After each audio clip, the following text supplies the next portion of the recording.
Venerable Sanghamitta and the Nunneries. Near the Lord's great Bodhi tree, through the wonder of being near the flag of the true Dhamma, preached in the lovely words of the land of Lanka, Queen Anula, with 500 women, and together with 500 women of the harem, received the going forth in the presence of the elder Sanghamitta. And those 1,000 nuns, after developing insight, in no long time attained the state of worthiness. The great elder Sanghamitta lived in the nunnery known as the laywomen's monastery, together with her community. She made there 3 dwelling places which were considered the foremost. Previously, Queen Anula had heard a Dhamma teaching in the elder Mahinda's presence, understood the truths, donned the yellow robes, undertook the 10 precepts, and made her dwelling in the home of the minister called Dolaka. Afterwards, with the coming of the elder nun to the island of Lanka, these 3 foremost palaces, small chapter, great chapter, and increasing splendour, were made by the Lord of the world. For the benefit of his retinue and many others in the palace, when the great Bodhi tree was brought in the ship, the ruler of the world had the mass placed in the house named the small chapter. The sail was established in the great chapter house, and then the rudder was placed in the increasing splendour house. The Lord of the world, who was of such a kind, endowed with virtue and respect for the 3 treasures, paid lifelong respect to the Bodhi tree, and caused all the places in the isle to be prepared, gaining a famous name, lasting even until today.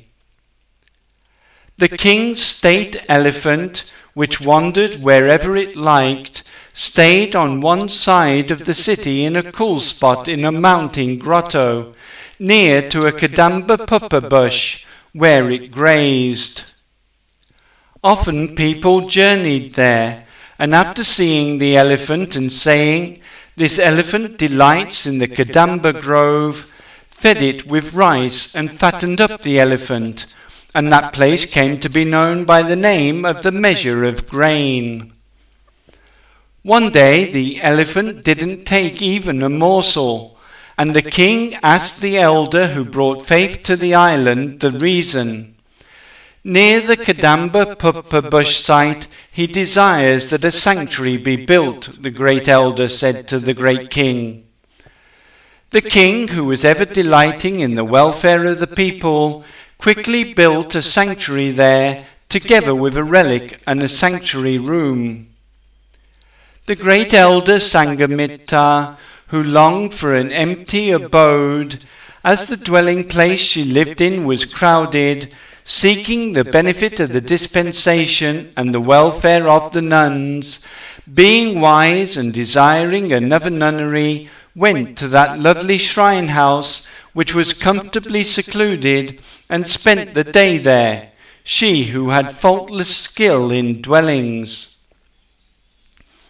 The king, after going to the first nunnery in order to worship the elder nun, heard that she had left the place. He departed from the nunnery, arrived near the shrine house, and worshipped the great elder. After exchanging greetings with the elder Sanghamitta, understanding her intention, the guardian of the world, who was a wise man skilled in intentions, a hero of great power, had a delightful nunnery built near the sanctuary house.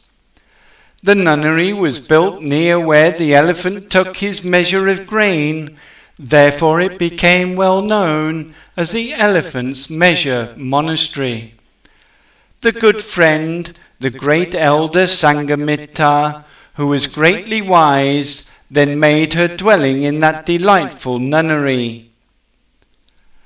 Thus benefiting the world of Lanka and accomplishing the development of the dispensation, The great Bodhi tree, endowed with various wonders, remained for a long time in the great cloud grove in the delightful island of Lanka.